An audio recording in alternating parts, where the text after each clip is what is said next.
Bismillahirrahmanirrahim. Alhamdulillah wassalatu wassalamu ala Rasulillah wa ala alihi wa sahbihi wa mawalah. Allahumma anfa'na bima 'allamtana wa 'allimna ma yanfa'una. Allahumma zidna 'ilma warzuqna fahma wa atina hikmah. Allahumma barik lana fi majlisina hadza bi rahmatika ya arhamar rahimin. Walhamdulillahi rabbil alamin. Taqabbalallahu minna wa minkum fataqabbal ya karim. Melanjutkan pengkajian kita kemarin tentang hak asasi manusia. Kita sudah uraikan definisi hak asasi manusia menurut Islam dan menurut Barat. Dan kita sudah melihat sejumlah fakta hak asasi manusia baik menurut Islam maupun Barat, dan juga kita sudah mengambil kesimpulan-kesimpulan awal tentang apa itu HAM Islam dan apa itu HAM Barat. Selanjutnya juga kita telah melakukan perbandingan komparasi, yaitu tentang keistimewaan-keistimewaan yang dimiliki oleh HAM Islam dan kelemahan-kelemahan yang dimiliki oleh HAM Barat. Nah, sekarang yang akan kita kaji adalah studi kasus dari beberapa persoalan hak asasi manusia. Kita lihat di sini dalam Deklarasi Universal Hak Asasi Manusia yang dikeluarkan oleh Perserikatan Bangsa-Bangsa, United Nation, atau kalau dalam bahasa Arabnya disebut Al-Umamul Muttahidah. Dalam Deklarasi Universal HAM PBB tertanggal 10 Desember tahun 1948, di sana kita dapatkan beberapa pasal yang sangat menjadi masalah dengan ajaran syariat Islam. Di antaranya adalah pasal 16 dari Deklarasi Universal HAM PBB yang isinya tidak lain dan tidak bukan pembenaran terhadap kawin bebas. Jadi dalam pasal ini dimuat bahwa setiap manusia itu berhak untuk kawin dengan siapapun yang diinginkan tanpa boleh dihalang-halangi, termasuk dalam urusan beda agama sekalipun. Jadi perkawinan beda agama itu menurut Deklarasi Universal HAM PBB adalah hak asasi manusia. Itu dituangkan di pasal 16. Makanya pasal 16 ini saya sebut dengan pasal kawin bebas. Nah, ini jadi persoalan dengan ajaran Islam. Karena dalam ajaran Islam kawin beda agama tidak diperbolehkan, diharamkan. Nah, persoalannya di mana? Mungkin ada orang mengatakan ya sudah PBB kita. Nah, persoalannya PBB itu menjadi payung dari seluruh negara-negara yang menjadi anggotanya. Termasuk negara-negara Islam yang menjadi anggota PBB. Di dalamnya ada negara Republik Indonesia. Nah, yang jadi persoalan, manakala suatu ketika kita di Indonesia melarang orang yang kawin beda agama, maka kita dituduh melanggar HAM. Termasuk undang-undang perkawinan Indonesia yang sekarang ini kan masih melarang ini perkawinan beda agama. Nah, ini digugat oleh kelompok liberal karena dianggap undang-undang tersebut melanggar HAM PBB. Nah, bisa jadi gugatan ini akan gol di kemudian hari melalui perdebatan di DPR, kemudian melalui tuntutan nanti judicial review, umpamanya ke Mahkamah Konstitusi. Nah, kalau undang-undang ini digugat, apakah ke Mahkamah Konstitusi atau ada pasal nanti yang digugat yang berkaitan dengan keputusan-keputusan kementerian digugat judicial review ke Mahkamah Agung, maka salah satu alasannya adalah karena bertentangan dengan hak asasi manusia yang sudah diakui secara internasional oleh seluruh anggota Perserikatan Bangsa-Bangsa. Ini jadi problem. Jadi jangan pandang remeh persoalan ini. Saat ini mungkin belum menjadi persoalan besar, Tapi di kemudian hari, beberapa tahun ke depan, ini jadi persoalan besar. Nah, manakala PBB menekan Indonesia bahwa undang-undang yang melarang kawin antar agama harus dihapus, Indonesia tidak akan bisa berkutik. Karena dianggap melanggar deklarasi HAM PBB. Nah, PBB pun setiap saat terus menerapkan supaya seluruh deklarasi HAM PBB diterapkan di seluruh dunia. Pokoknya kalau ada yang melanggar dia tekan, ada yang melanggar dia tekan. Nah, saat ini PBB memang belum melakukan penekanan. Dalam arti penekanan secara keras. Penekanannya masih halus. Tapi besok atau lusa penekanan itu semakin hari akan semakin keras. Nah, kalau sampai undang-undang itu dicabut, maka besok kalau umat Islam coba-coba melarang umatnya kawin beda agama, akan dianggap melanggar HAM. Termasuk para kiai, para ustadz yang berceramah dimanapun, menganjurkan kepada umat atau melarang umat lewat pidatonya untuk jangan melakukan perkawinan antar agama, maka si ustadz juga divonis melanggar HAM. Nah, makanya saya ingatkan kepada kader-kader muda yang pada saat ini datang dari berbagai tempat. Di antara Anda yang hadir di sini ada yang mahasiswa, ada yang dosen, ada yang sarjana, ada yang santri, ada yang masih sangat muda sekali. Anda ini semua subhanul yawm rijalul ghad. Pemuda hari ini akan menjadi pemimpin di masa depan. Tantangan Anda ke depan itu berat. Makanya persoalan ini jangan dipandang remeh. Ini akan menyulitkan anak keturunan kita di kemudian hari. Jadi kita harus betul-betul terus berjuang bagaimana kawin bebas ini tidak boleh dikategorikan sebagai hak asasi manusia. Sekurang-kurangnya untuk ukuran Indonesia tidak boleh menerima putusan tersebut, saudara. Tapi yang jadi persoalan, Indonesia ini termasuk penanda tangan HAM PBB. Indonesia ini termasuk anggota resmi PBB. Sehingga Indonesia diikat dan terikat. Harus tunduk dengan putusan yang sudah dibuat oleh PBB. Nah, inilah tugas, yaitu negara ke depan, khususnya siapa yang ke depan akan menjadi presiden di Republik ini, harus punya keberanian untuk melawan HAM-HAM yang bertentang, HAM barat yang bertentangan dengan syariat Islam. Kalau ke depan kita punya presiden lemah, ditekan oleh PBB, maka pasal PBB ini akan dipaksakan menjadi undang-undang dalam negeri Republik Indonesia. Yang berikutnya, pasal 18. Dalam deklarasi universal HAM PBB, di pasal 18 ada pasal murtad. Saya yang namakan pasal murtad. Kenapa saya sebut pasal murtad? Karena di pasal tersebut disebutkan bahwa menjadi hak asasi setiap manusia untuk beragama termasuk pindah agama. Bebas, tidak boleh dilarang. Siapa yang mencoba melarang seseorang untuk bertukar agama, maka dia dikategorikan melanggar hak asasi manusia. Nah, sementara dalam ajaran Islam saya mau tanya, apa boleh orang murtad? Apa boleh dari Islam bertukar ke agama lain? Tidak boleh. Kalau kita mempelajari hudud, yaitu hukum pidana Islam, itu dalam mahkamah syariat Islam seorang murtad itu wajib dituntut untuk bertobat melalui pengadilan. Kalau dia tidak mau bertobat, maka dihukum mati. Itu hukum Islam. Nah, sementara deklarasi HAM PBB melindungi bahwa murtad itu hak setiap orang. Dia mau gonta-ganti agama kapan saja, itu masalah keyakinan dia. Tidak boleh ada yang melarangnya. Lagi-lagi ini akan menjadi PR berat buat kita ke depan. Sebab ini secara terang-terangan bertentangan dengan syariat yang dibawa oleh Nabi Muhammad Sallallahu Alaihi Wasallam. Nah, kemudian yang berikutnya lagi ada pasal 21. Yaitu pasal demokrasi. Ini pasal tidak kalah berbahayanya.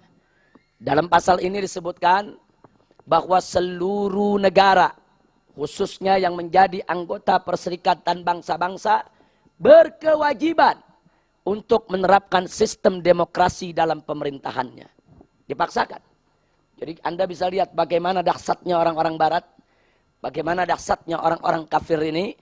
Dia jadikan satu perserikatan bangsa-bangsa yang diikuti oleh berbagai negara, termasuk negara-negara Islam, didoktrin, dipaksa harus menerapkan sistem demokrasi yang diajarkan oleh mereka. Artinya, kalau kita memperjuangkan sistem Islam, maka dianggap melanggar HAM. Karena demokrasi dijadikan hak asasi manusia. Ini kurang ajarnya mereka. Sistem demokrasi sekarang ini dijadikan hak asasi manusia. Jadi kalau kita tolak demokrasi, berarti kita menolak hak asasi manusia internasional yang diakui oleh Perserikatan Bangsa-Bangsa. Nah, saat ini mulai kelihatan, di mana-mana dia paksakan, harus sistem demokrasi seperti dia.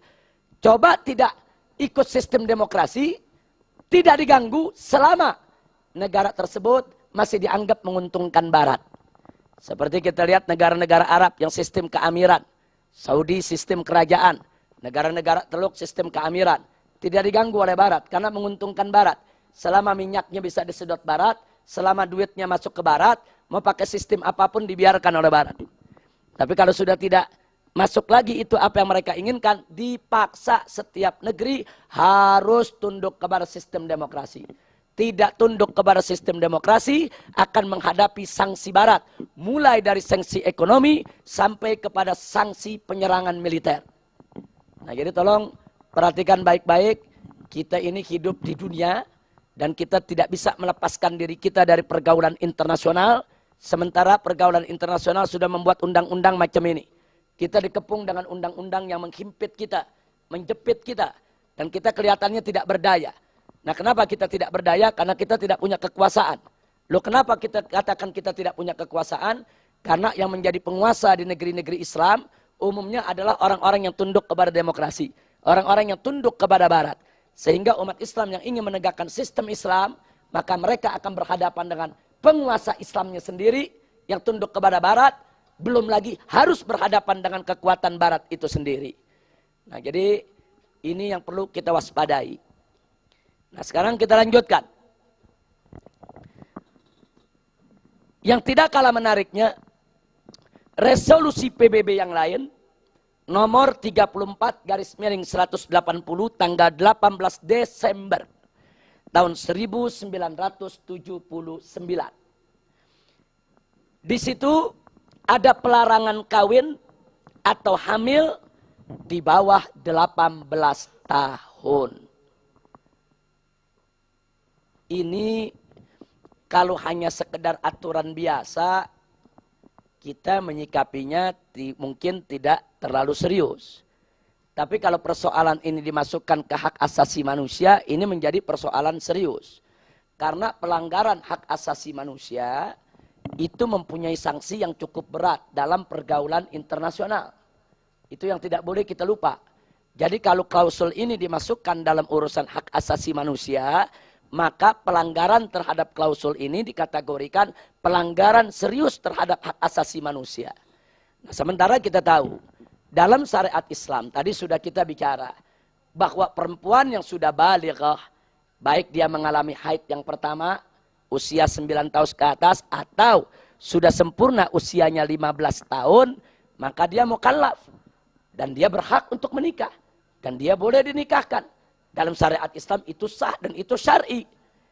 Tapi kalau undang-undang ini diberlakukan dan sudah berlaku di Indonesia, jangan lupa. Ini tekanan PBB ini sudah masuk dalam undang-undang Indonesia. Di Indonesia, kalau ada anak perempuan kawin di 18 tahun, dianggap di bawah umur. Kalau ada yang protes, Anda dipenjara. Itu yang terjadi terhadap Syekh Puji. Dia menikah dengan seorang anak umur 12 sampai 13 tahun.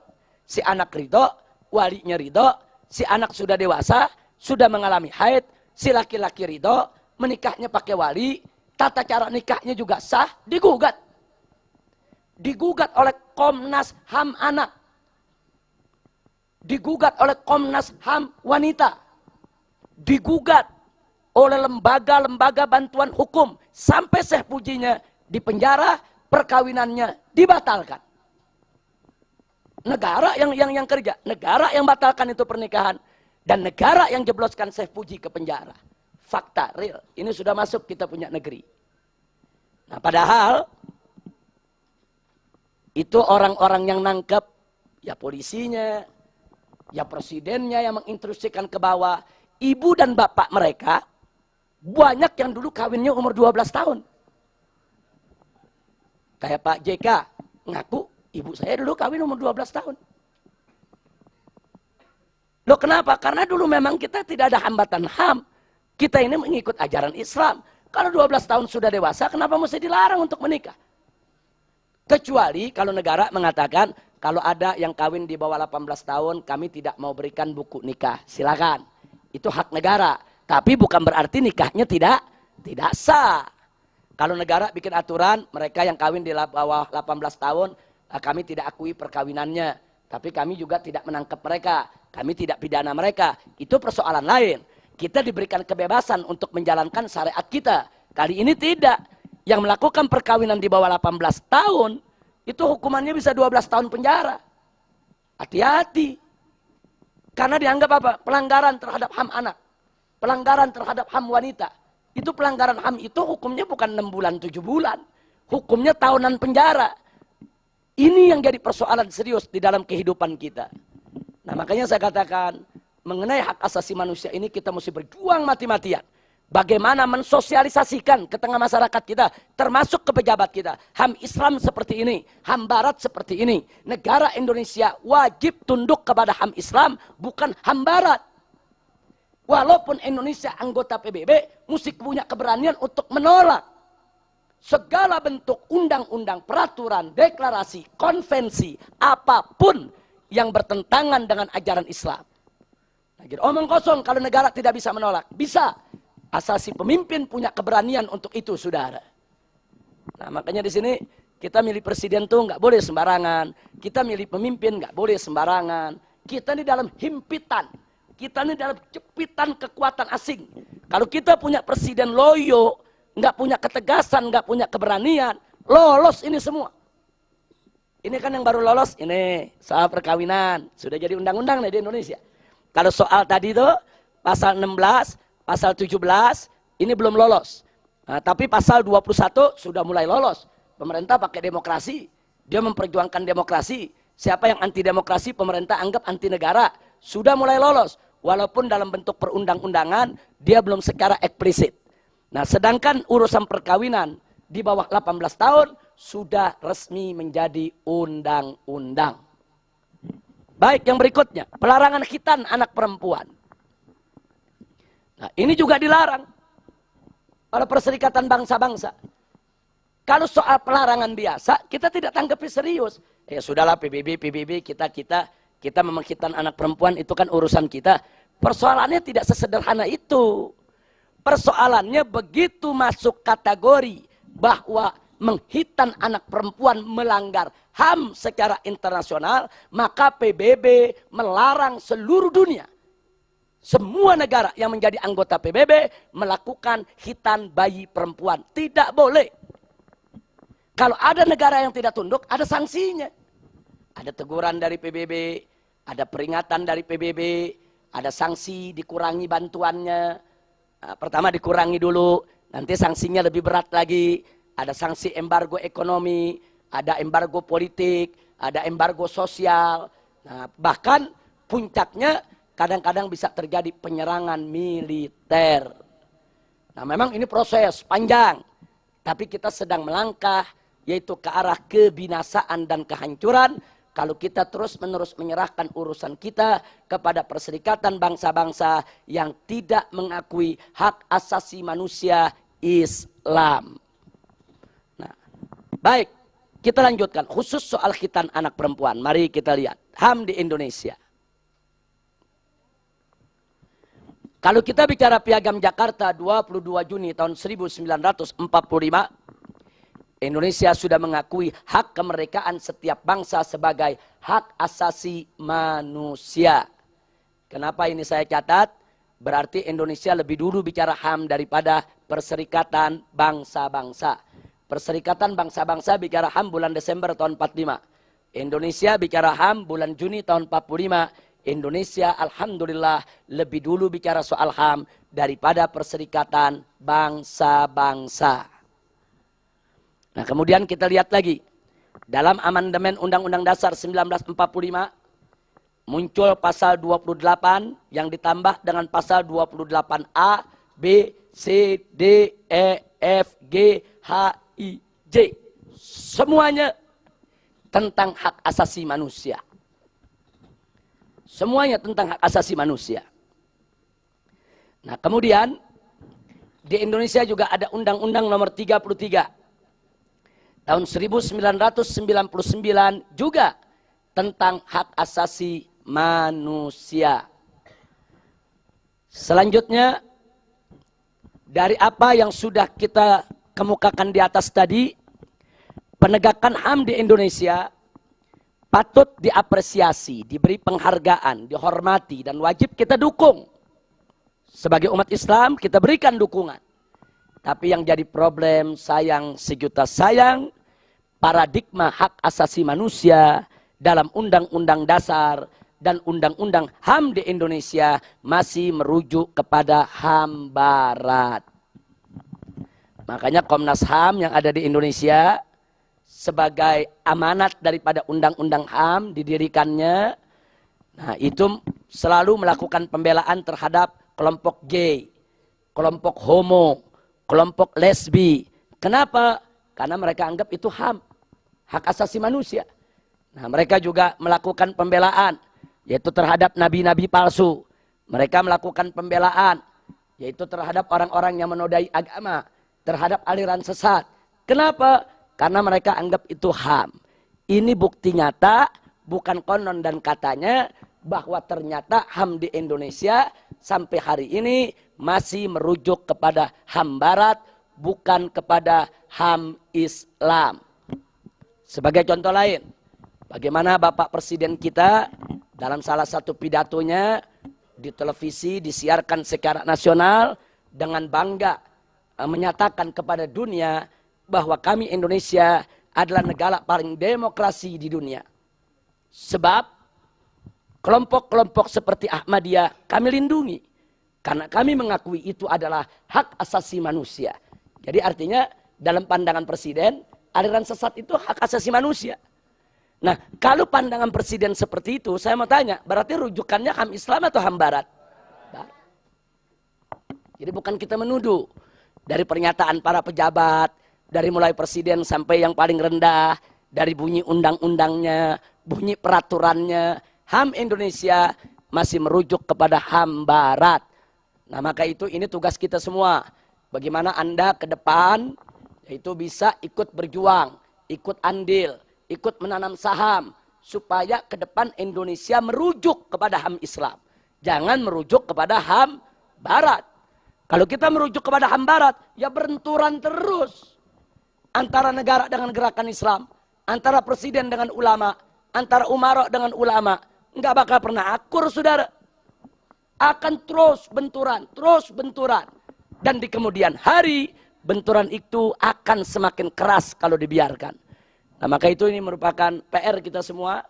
Ayo kita berpikir bersama-sama bagaimana undang-undang HAM di Indonesia harus merujuk kepada HAM Islam, jangan merujuk kepada HAM Barat. Itu PR kita.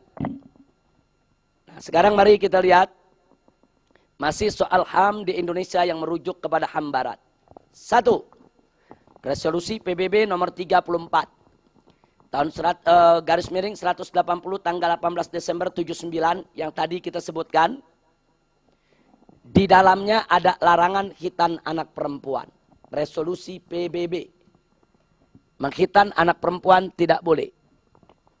Nah, kemudian yang kedua, ada surat edaran dari Dirjen Bina Kesehatan Masyarakat Departemen Kesehatan Republik Indonesia.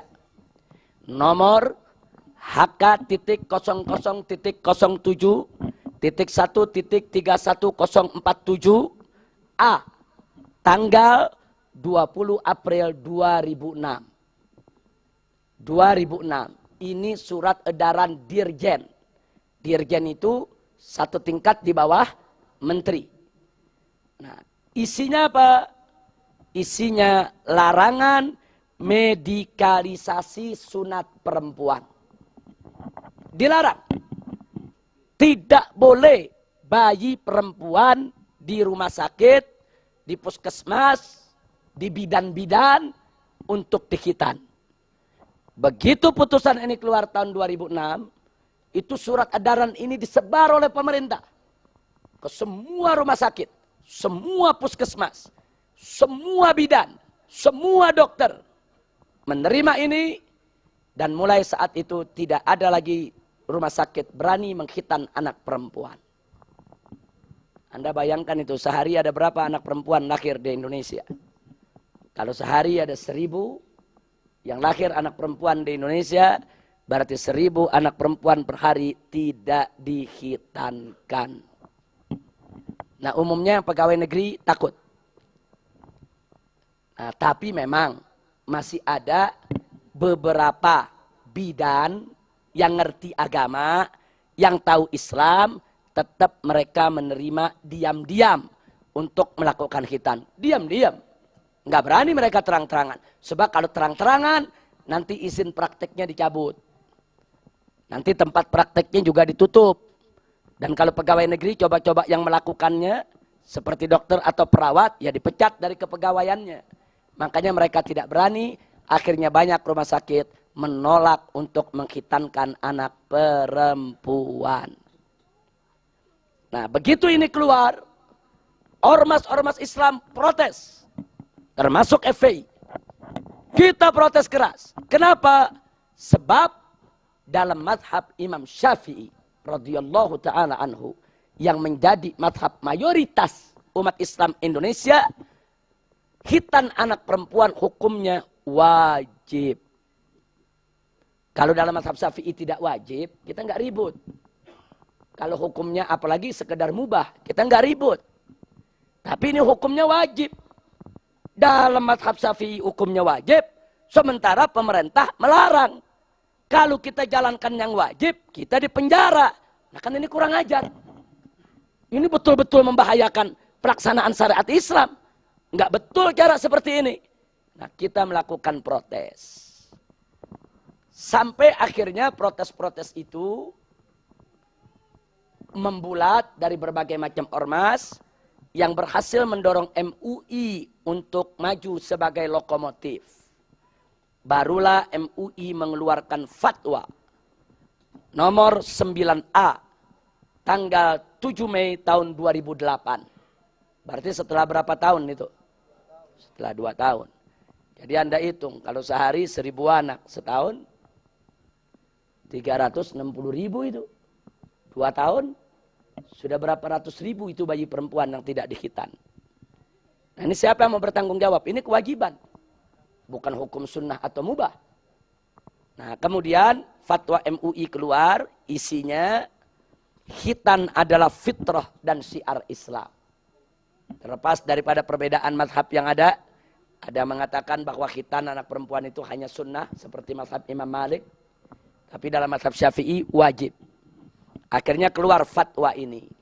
Fatwa inilah yang kita dorong ke pemerintah, supaya pemerintah mencabut surat edaran dirjen tadi, saudara.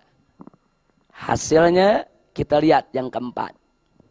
Keluarlah peraturan Menteri Kesehatan RI nomor 1636 garis miring Menkes garis miring Per garis miring 11 garis miring 2010. Isinya pembolehan dan tata cara sunat perempuan. Berarti udah berapa tahun tuh dari mulai dilarang? 4 tahun. Nah begitu ini keluar, secara otomatis surat edaran batal. Ini yang berlaku. Berarti sunat perempuan boleh di rumah sakit Indonesia. Tapi bukan berarti udah selesai urusan. Belum selesai. Karena sampai hari ini, 2014 sekarang kita, banyak rumah sakit di Indonesia, dokter, perawat, bidan, nggak tahu putusan menteri ini. Aneh. Surat edaran dirjen di bawah menteri. Begitu dikeluarkan, langsung nyebar ke seluruh rumah sakit se-Indonesia dan langsung dilaksanakan. Tapi ini putusan menteri lebih tinggi dari dirjen. Sudah keluar sampai hari ini, banyak dokter nggak tahu. Maka itu sampai hari ini masih banyak rumah sakit menolak. Kalau ada bayi perempuan lahir, kita minta tolong dikhitankan, dia tolak, nggak boleh. Dilarang oleh kementerian. Jadi kalau kita katakan enggak, peraturan menterinya ada, mereka enggak tahu. Mereka minta kepada kita mana peraturannya. Aneh bin ajaib. Artinya apa? Ada sabotase. Putusan menteri tidak tersosialisasi ke bawah. Berarti ada yang cut. Ada yang potong. Nah, siapa ini mereka? Yang sampai saat ini kita tidak pernah tahu. Bidan nggak dapat, rumah sakit nggak dapat, puskesmas nggak dapat. Tapi giliran melarang, semua dapat.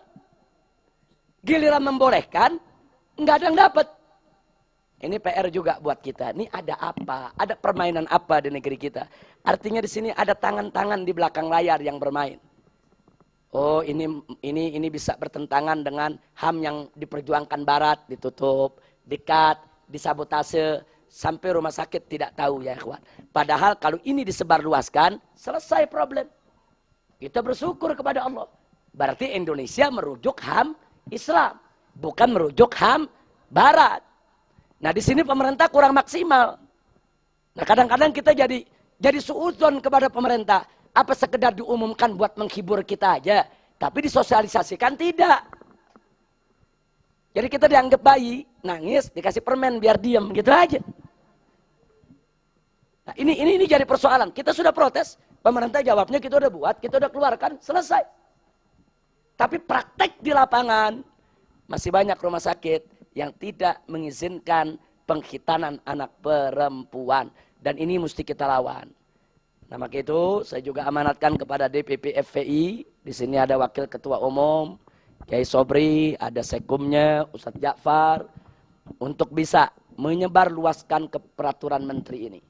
Ambil, download, print out, perbanyak, sebarkan ke seluruh DPW FPI, DPC FPI se-Indonesia, untuk diperbanyak, disebarluaskan ke setiap rumah sakit, setiap bidan, setiap perawat, setiap dokter. Semua harus diberikan, baik dokter muslim maupun non-muslim, agar mereka tahu bahwa di negeri ini khitan anak perempuan tidak dilarang. Nah, ini supaya kita tahu ya ikhwan, ini perjuangan HAM ini memang teramat berat untuk kita semua. Baik, kita bicarakan khitan perempuan. Kenapa PBB melarang? Dan kenapa justru Islam membolehkan bahkan mewajibkan? Setelah kita selidiki dan kita baca di deklarasi HAM PBB, kalau nggak salah ada di sini. Saya bawa dalam buku bahasa Indonesia, HAM PBB ada di sini. Ada kumpulan HAM PBB, kalau ada nanti bisa dibaca. Di situ dimuat soal dasar pelarangan khitan. Ternyata yang menjadi dasar adalah hasil penelitian praktek khitan Fir'aun di Afrika.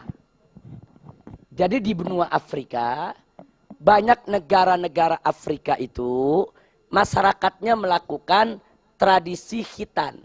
Tapi khitannya dengan memotong alat kelamin perempuan. Jadi yang dikhitan itu memang alat kelaminnya. Sehingga si perempuan tadi, anak perempuan tadi menderita hingga dewasa. Karena dipotong alat kelaminnya, dia merasakan sakit terus-menerus seumur hidupnya. Bahkan alat reproduksinya menjadi terganggu, sulit berketurunan. Nah, ini menyakitkan kaum wanita. Inilah yang membuat PBB marah. Kemudian PBB mengeluarkan larangan khitan anak perempuan. Khitan itu dikenal sebagai khitan Fir'aun. Jadi di zaman Fir'aun dulu seperti itu. Perempuan-perempuan dikhitan. Nah, lalu bagaimana khitan daripada Islam? Nah, ini yang tidak boleh kita lupa. Dasar syariat khitan dalam Islam sudah jelas. Ada hadis Nabi yang diriwayatkan oleh Abu Hurairah radhiyallahu taala anhu, di mana Nabi mengatakan al-fitratu khamsun. Termasuk daripada fitrah ada 5. Yang pertama adalah al-khitan. Khitan ini disebut fitrah. Nah, ini khitan ini termasuk disyariatkan. Ini riwayat Bukhari dan Muslim. Nah, kemudian yang mesti kita tahu bahwa khitan Islam itu bukan memotong alat kelamin, tapi menghilangkan selaput. Dalam bahasa Arabnya disebut jaldah. Dalam bahasa kedokterannya disebut kolom atau praeputium. Ini dalam bahasa biologi. yang menutupi klitoris. Nah, jadi ada sebelah atas bagian daripada kelamin perempuan, jendolan sedikit daging lebih, itu dimiliki oleh semua anak perempuan. Nah, yang dilakukan adalah selaput yang menutupinya. Itu yang dibuang, selaputnya, bukan alat kelaminnya. Dan menariknya, satu anak bayi perempuan dengan anak bayi yang lain tidak sama. Ada yang selaputnya berjendol besar, ada yang kecil, ada yang nggak kelihatan. Nah, jadi kalau yang agak besar dipotong sedikit, kalau yang ada agak kecil dipotongnya juga lebih sedikit lagi. Kalau yang hampir tidak ada hanya ditores saja sedikit asal syarat. Bukan dibuang alat kelaminnya, bukan dipotong alat kelaminnya. Kenapa? Persis seperti khitan anak laki-laki. Anak laki-laki itu saya mau tanya, yang dihitan itu batangnya atau selaputnya? Selaputnya. Kulup yang menutup. Wah, kalau dipotong batangnya, seumur hidup kita menderita. Nah, itu yang terjadi di Afrika. Alat kelaminnya yang dipotong itu perempuan. Lelaki itu kulupnya. Kenapa? Sebab kalau kulupnya itu tidak dibuang, kalau nanti dia buang air, dia kencing, akan ada sisa-sisa najis, yaitu yang mengendap di dalam kulup tersebut. Itu satu, bisa menimbulkan bau yang tidak sedap. Yang kedua, bisa mengumpulkan aneka bakteri dan kuman. Yang ketiga, itu bisa menjadi sumber penyakit. Yang keempat, itu bisa menjadi embrio kanker. Yang kelima, nah ini kan nyimpen najis, bisa membuat ibadah tidak sah. Makanya kulup tadi dibuang. Nah, sedangkan perempuan selaput tadi hampir serupa. Kalau tidak dibuang, nanti dia terkena cipretan-cipretan najisnya, tertampung di sana, mengendap, mengeluarkan bau yang tidak sedap, menjadi gudang kuman dan bakteri, dan bisa menjadi penyebab kanker kelamin bagi perempuan tersebut. Makanya Islam suruh buang itu selaput. Sehingga dia kencing sebanyak apapun, tidak ada lagi yang tertampung di bagian selaput tersebut, saudara. Ini ajaran Islam.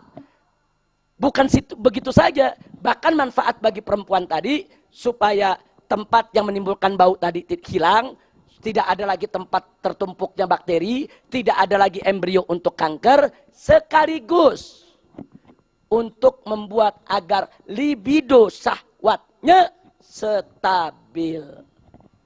Jadi perempuan itu kalau nggak dikhitan, libidonya itu bisa tidak terkendali. Kalau dalam bahasa seksiologinya disebut hiperseks. Nah, ini hiperseks ini berbahaya.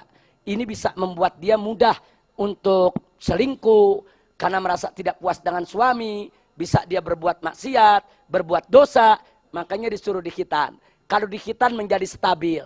Kalau dipotong ya jadi nggak punya nafsu. Ini yang perlu kita tahu. Jadi Islam itu indah.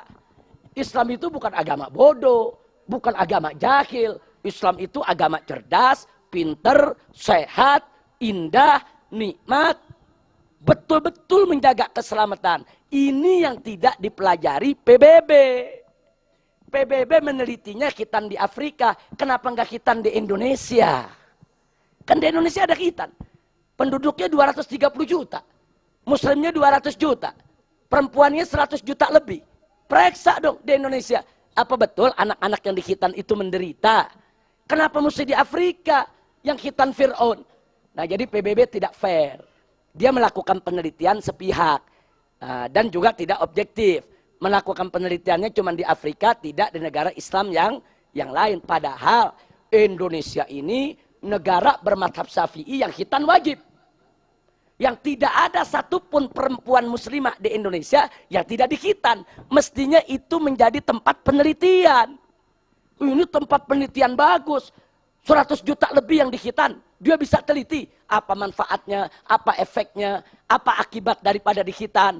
Kenapa tidak dilakukan oleh Perserikatan Bangsa-Bangsa? Berarti ada sesuatu yang tidak beres di Perserikatan Bangsa-Bangsa, saudara. Nah, inilah yang perlu kita tahu. Jadi sekali lagi, khitan dalam Islam itu bukan memotong alat kelamin perempuan, tapi sekedar menghilangkan selaput yang menutupi klitorisnya. Alhamdulillahirabbil alamin. Nah, akhirnya saya tegaskan sekali lagi bahwa Komnas HAM Indonesia merujuk HAM Barat. Buktinya tadi sudah saya sebutkan, membela Ahmadiyah, membela liberal, membela LGBT. Tahu LGBT? Lesbi, gay, apalagi bisex dan transeks. Transeks itu artinya apa? Dia laki doyan, perempuan doyan juga. Semuanya serba doyan, hatta binatang dimakan juga sama dia. Nah, jadi ini udah super ini transeknya. Nah, ini LGBT ini yang dibela oleh Komnas HAM dan membela pemurtadan sekaligus juga menolak syariat Islam. Bukti fakta.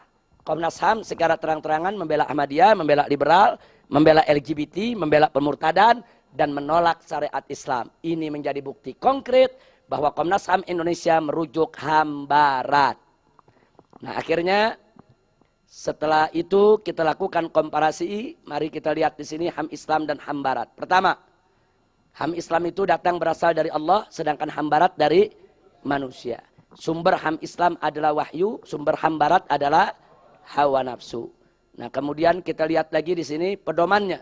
HAM Islam berpedoman kepada Al-Quran dan As-Sunnah, sedangkan HAM Barat berpedoman kepada akal. Sifat HAM Islam statis, konsisten. Sifat HAM Barat inkonsistensi.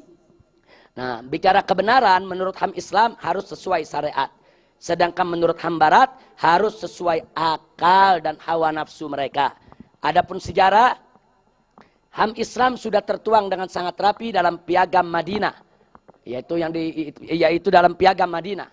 Piagam Madinah yang dibuat di zaman Nabi Muhammad SAW, dibuat di zaman Nabi SAW pada tahun 622 Miladiyah. Sedangkan HAM Barat baru lahir sejak tahun 1945. Berarti duluan mana itu? Jaraknya berapa tahun? Tinggal dikurang. 1945 dikurang 622. 1000 tahun lebih, saudara. Islam sudah lebih dulu bicara soal HAM daripada Barat. Nah, adapun hukum dalam HAM Islam kembali kepada hukum Islam, sedangkan hukum dalam HAM Barat kembali kepada Konvensi Hak Asasi Manusia PBB. Kesimpulannya, HAM Islam tidak sama dengan HAM Barat. Alhamdulillahirabbil alamin. Nah, sekarang sebelum kita akhiri, maka kewajiban umat Islam dalam perjuangan HAM, satu, hapuskan paradigma HAM Barat. Ini kewajiban kita semua. Anda yang di kampus, yang jadi dosen, yang jadi mahasiswa, yang di pesantren, jadi santri, di sini ada pengusaha, kumpul semua kita di sini. Mari kita hapuskan paradigma HAM Barat dari benak masyarakat. Kita mulai dari keluarga kita, tetangga kita, masyarakat kita, lingkungan kita. Nah, kita hapuskan paradigma HAM Barat. Itu kewajiban kita. Yang kedua, hidupkan paradigma HAM Islam. Apa itu HAM Islam? Jelaskan kepada mereka. Yang ketiga, sosialisasi HAM Islam secara sistematis. Jadi HAM Islam ini mesti disosialisasikan secara sistematis. Jangan iseng sosialisasinya. Seperti kita bikin daurah, bikin seminar, bikin muktamar, bikin pesantren khusus macam ini, saudara. Ini namanya kita mensosialisasikannya secara sistematis. Nah, jadi jangan cuma iseng. Termasuk mensosialisasikan lewat mimbar, lewat tulisan, lewat YouTube. Kita harus melakukan gerakan sistematis untuk menghidupkan HAM Islam. Yang keempat, perjuangkan HAM Islam secara strategis. Jadi perjuangan kita jangan sporadis. Jangan cuma selama ini bisanya demo, nolak. Selama ini kan itu yang kita lakukan. Begitu tersinggung kita demo. Begitu ada aturan yang bertentangan dengan syariat, kita turun. Itu sporadis. Mesti strategis. Strategis seperti apa? Itu tadi. Oh, ada surat edaran dirjen yang bertentangan dengan Islam. Datang ke menterinya. Desak menterinya. Pengaruhi menterinya. Sampai menterinya keluarkan keputusan yang membela syariat Islam. Itu namanya strategis. Dorong DPR-nya untuk buat undang-undang yang HAM-nya sesuai dengan HAM Islam. Itu namanya perjuangan strategis. Dan yang kelima, tegakkan HAM Islam secara praktis. Artinya kalau kita mau berkah, perjuangan kita, ya kita praktekkan dong dalam kehidupan kita. Jangan kita tunduk begitu saja kepada aturan Barat. Nah, bagaimana cara kita tunduk? Ya kita tunduk dengan aturan Islam. Oh, kita lagi lihat nih, Barat mengizinkan kawin antar agama. Kita praktekkan di lapangan, jangan ada yang kawin antar agama. Itu namanya kita berjuang secara bilhal, praktek di lapangan. Bukan sekedar teori. Nah, kalau ini kita praktekkan, seperti khitan anak perempuan waktu itu nggak boleh. Kita mesti ngotot, harus boleh. Kalau rumah sakit ini nggak mau, cari rumah sakit lain. Nggak mau, cari bidan. Cari sampai ada yang mau. Itu perjuangan yang praktis. Nah, kalau kita perjuangkan secara praktis begini, nanti mereka capek ngobok-ngobok kita. Mereka capek sendiri karena tidak akan pernah berhasil untuk memporak-porandakan kita. Insya Allah. Nah, itulah pelajaran kita tentang hak asasi manusia. Mudah-mudahan ini bermanfaat untuk kita semua. Nah, ini saya tidak buka tanya jawab, tapi saya jadikan PR. Besok atau lusa, besok kita masih punya PR faraid. Nah, hari berikutnya kita akan adakan diskusi antar saung A, saung B, saung C, saung D. Nah, untuk tentang apa? Tentang hak asasi manusia. Siapa yang punya problem, kemukakan. Siapa yang bisa menjawab untuk menjawabnya. Siapa yang tidak setuju dengan jawaban tersebut, boleh membantahnya. Dan seterusnya. Nah, kita pengen hidup untuk membicarakan hak asasi manusia. Dalam rangka untuk mensosialisasikan hak asasi manusia ini di benak para santri, supaya santri betul-betul menguasai apa yang dimaksud dengan HAM Islam. Insya Allah. Nah, itu saja kita punya pertemuan kali ini. Tolong nanti diingatkan bahwa tadi ada beberapa pertanyaan seperti pertanyaan wasiat. Nah, nanti tolong dicatat bahwa itu akan dibahas pada pembicaraan soal wasiat. Kalau nanti saat membahas wasiat pertanyaan yang bersangkutan belum terjawab, tolong dilontarkan lagi pertanyaannya. Nah, begitu juga pertanyaan yang lain, termasuk Habib Idrus tadi. Soal saksi, khusus dalam wasiat dan waris, tolong nanti diingatkan. Nah, cuma soal saksi saya ingatkan. Berapa banyak transaksi yang tidak butuh saksi, sah. Tapi begitu terjadi problem, pasti butuh saksi, saudara. Saya kasih contoh. Saya jual handphone ini kepada Habib Idrus. Habib, ini saya jual cash 1 juta. Habib Idrus ambil, saya terima, bayar 1 juta. Tidak ada yang lihat, tidak ada yang tahu. Cuma saya berdua. Jual beli sah tidak? Sah. Jual beli sah secara Islam. No problem. Perlu saksi tidak? Nggak perlu. Jual beli nggak perlu saksi, saudara. Sah.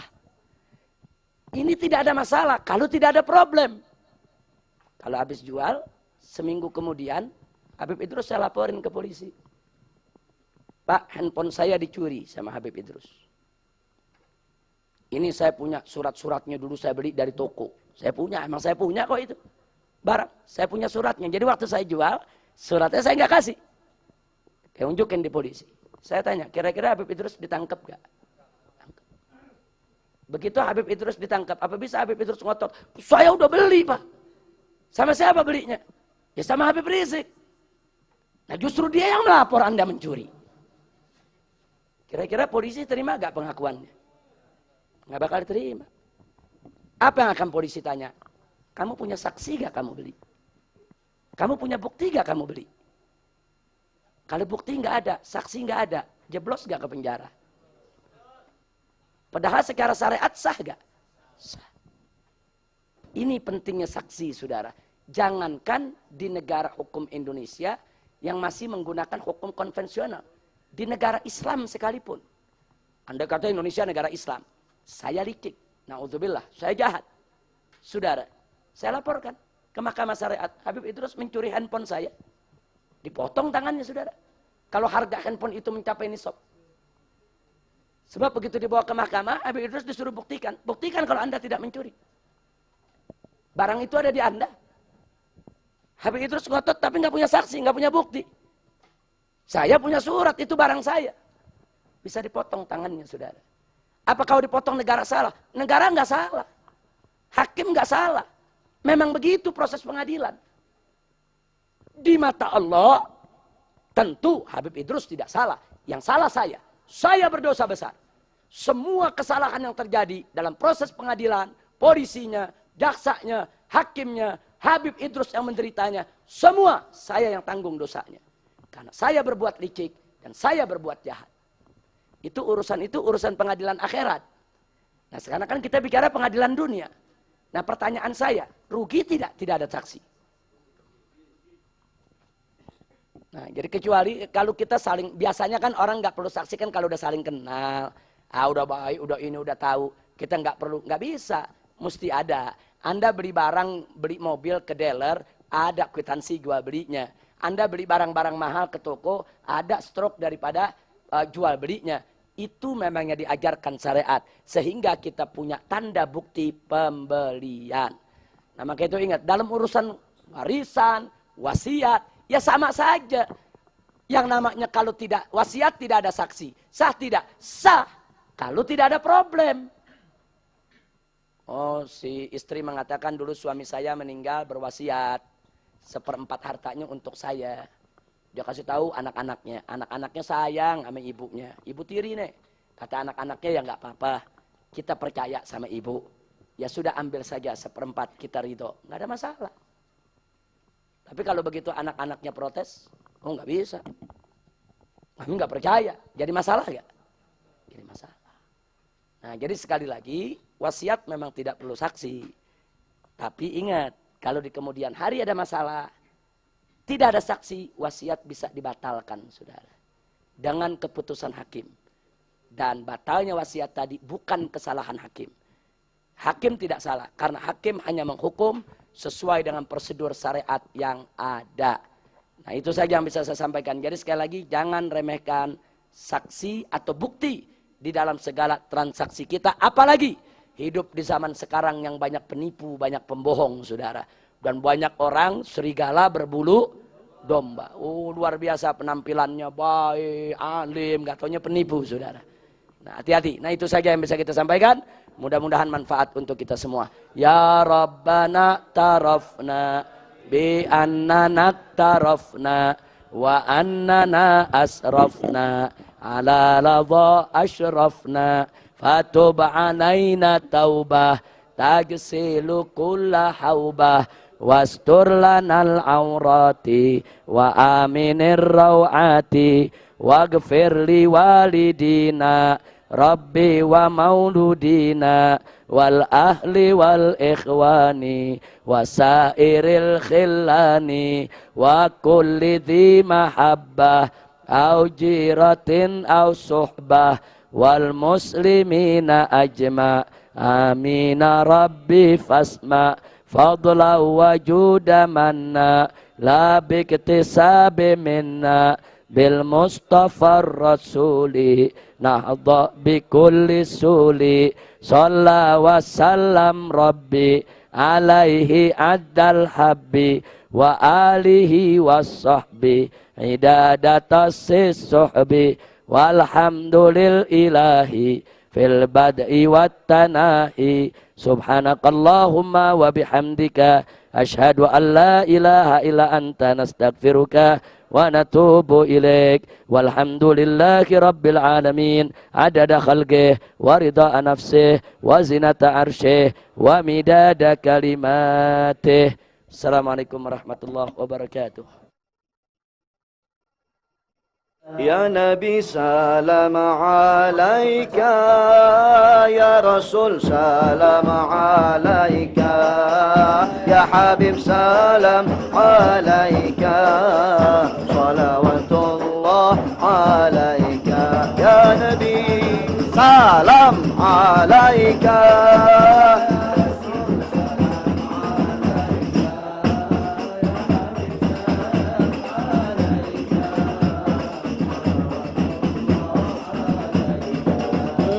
أنت رسول المصطفى أنت الحبيب المجتبى وأنت النبي الهدى صلوات الله عليك يا نبي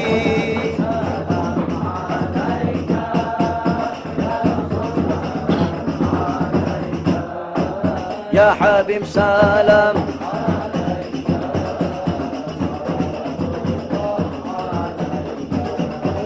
أنت أسوة حسنة أنت قدوة صالحة أنت حكمة طيبة صلوات الله عليك يا نبي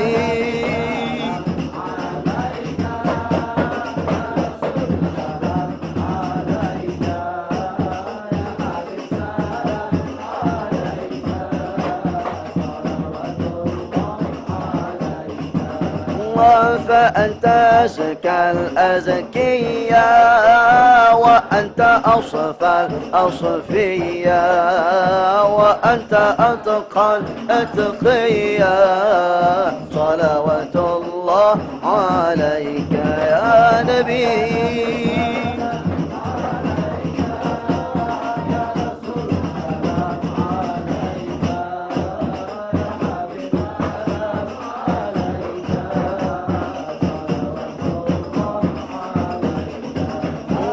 مرحبا يا نور العين مرحبا جد الحسين مرحبا يا نور العين مرحبا جد الحسين يا حبيب الله مرحبا أهلا وسهلا مرحبا يا خير الداعي مرحبا مرحبا يا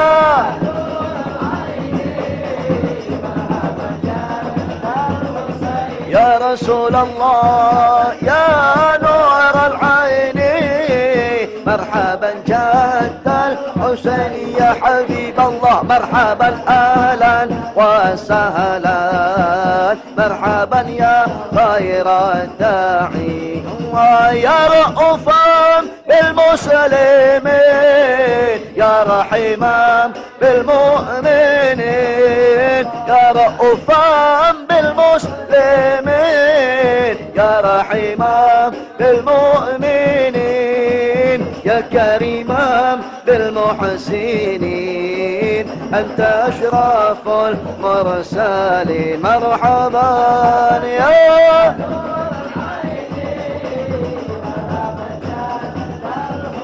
يا رسول الله